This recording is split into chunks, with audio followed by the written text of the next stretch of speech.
आदाब दोस्तों, मैं हूं शहजाद आलम बरनी। आप देख रहे हैं द बरनी शो। आज हम अपने शो में जो मुद्दा लेकर के आए वो मुद्दा है बिल्किस बानो से जुड़ा हुआ। बिल्किस बानो के दोषियों को छोड़ने के मामले में आज सुप्रीम कोर्ट ने सुनवाई की और इस सुनवाई में कई अहम फैसले लिए गए। दरअसल बिल्किस बानो का केस 2002 के जो गुजरात दंगे थे उससे जुड़ा हुआ था। ये मामला हुआ था 3 मार्च 2002 को, जब एक गांव में छिपने के बाद वहां पर दंगाइयों ने हमला किया और बिल्किस बानो के साथ बलात्कार किया गया और उसके परिवार के 7 लोगों को मौत के घाट उतार दिया गया, जिसमें उसकी 3 साल की बच्ची भी शामिल थी।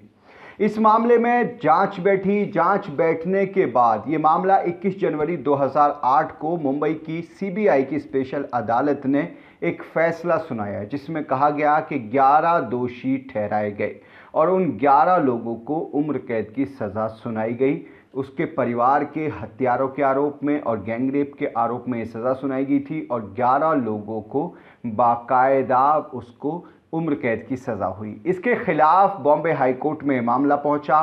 जो दोषी थे, जिनको सज़ा हुई थी, वो लोग बॉम्बे हाई कोर्ट पहुंचे, लेकिन बॉम्बे हाई कोर्ट ने भी कोई राहत नहीं दी और 2017 के अंदर बॉम्बे हाई कोर्ट ने उम्र कैद की सज़ा को बरकरार रखा। लेकिन अब इस मामले में एक नया मोड़ आया, जब जो दोषी थे, जिनके 14 साल पूरे हो चुके थे, उन्होंने सुप्रीम कोर्ट में एक अपील की दया याचिका के नाम पर कि उनकी सज़ा को कम किया जाए और ये मांग की गई थी 2014 का जो नियम था उससे पहले के नियम के आधार पर। दरअसल उम्र कैद को लेकर के 2 नियम हैं। एक 1992 का नियम है जो ये कहता है कि यदि उम्र कैद की सज़ा में 14 साल पूरे हो जाएं तो उस सज़ा को माफ़ किया जा सकता है। लेकिन 2014 में नए नियम बनाए गए, जिसमें उम्र कैद की सज़ा के 14 साल पूरे होने के बाद के मामले को ख़त्म किया गया कि अब किसी को माफ़ी नहीं दी जाएगी। उम्र कैद का मतलब सारी उम्र ही अंदर रहना है। आरोपियों का कहना था, चूंकि सज़ा 2008 में हुई है जो कि 2014 से पहले का कानून है, लिहाजा 1992 के कानून के तहत उनको माफ़ी दी जाए। इसको लेकर के सुप्रीम कोर्ट ने पिछले दिनों एक आदेश दिया था। गुजरात सरकार को निर्देश जारी किया गया कि इस मामले में समिति बना करके फैसला लिया जाए, लेकिन उस समिति पर भी सवाल उठे। समिति 10 सदस्यों की एक समिति बनाई गई, जिसमें आरोप लगे कि उन 10 में से 5 लोग भाजपा से जुड़े हुए हैं जो समिति के सदस्य हैं। बहरहाल सदस्यों ने यूनानिमस यानी कि एक मत होकर के, सब ने एक राय होकर के ये बाकायदा गुजारिश की, यानी कि ये रिकमेंडेशन दिया कि इन सब की सज़ा माफ़ कर दी जाए और इनको जेल से रिहा कर दिया जाए। लिहाजा 15 अगस्त 2022 को इन 11 दोषियों को रिहा किया गया, आज़ादी के अमृत महोत्सव के मौके पर।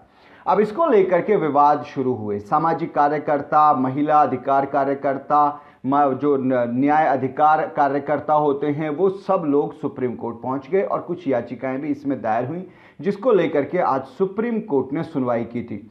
सुप्रीम कोर्ट ने गुजरात सरकार को निर्देश जारी कर दिए हैं, नोटिस जारी कर दिया है कि 2 हफ्ते के अंदर वो बताएं कि किस आधार पर, किस तरीके से इनको माफ़ी दी गई है और कैसे इनको छोड़ा गया है और क्या बाकी परिस्थितियों को आंका गया है। चूंकि बिल्किस बानो ने ये गुहार लगाई थी कि आरोपियों के बरी होने के बाद उसको जान का खतरा है।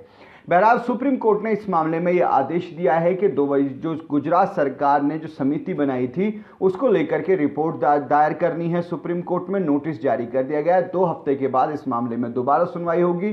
साथ में एक और बात कही गई है कि जो दोषी छोड़े गए हैं उनको भी इस मामले में पक्षकार बनाया जाए, यानी कि उनको भी इस मामले में पार्टी रखा जाएगा। बहरहाल ये मामला कम से कम इस हद तक तो पहुंचा कि सुप्रीम कोर्ट ने दोबारा से संज्ञान लिया है और इस मामले में गुजरात सरकार को नोटिस जारी कर दिया है। लेकिन देखना ही होगा कि 2 हफ्ते बाद जब गुजरात सरकार का नोटिस का जवाब आएगा, तो 2 हफ्ते बाद जब सुनवाई होगी तो उसमें सुप्रीम कोर्ट क्या करेगा। वाकई में सवाल ये उठता है कि बिल्किस बानो के दोषियों को छोड़ दिया जाता है, उनकी सज़ा माफ़ कर दी जाती है इस आधार पर कि उनका आचरण जेल के अंदर अच्छा रहा था।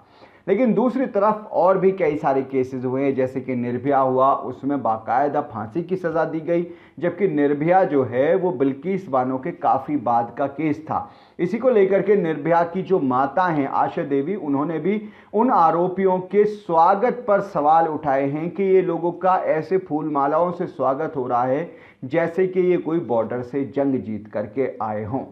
बहरहाल अब सुप्रीम कोर्ट की 2 हफ्ते बाद इस मामले में फिर से सुनवाई होगी। देखने ये होगा कि क्या ये दोषी दोबारा से जेल के अंदर जाएंगे या फिर इन्हें ऐसे ही खुला छोड़ दिया जाएगा।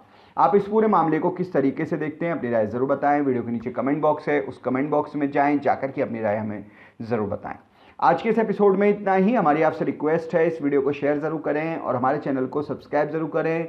और आप हमें सोशल मीडिया पर यानी इंस्टा, ट्विटर और फेसबुक पर फॉलो करने के लिए वीडियो के नीचे जो लिंक्स दिए हुए हैं उन लिंक्स पर जाकर आप हमें सोशल मीडिया पर फॉलो कर सकते हैं। बहुत बहुत शुक्रिया।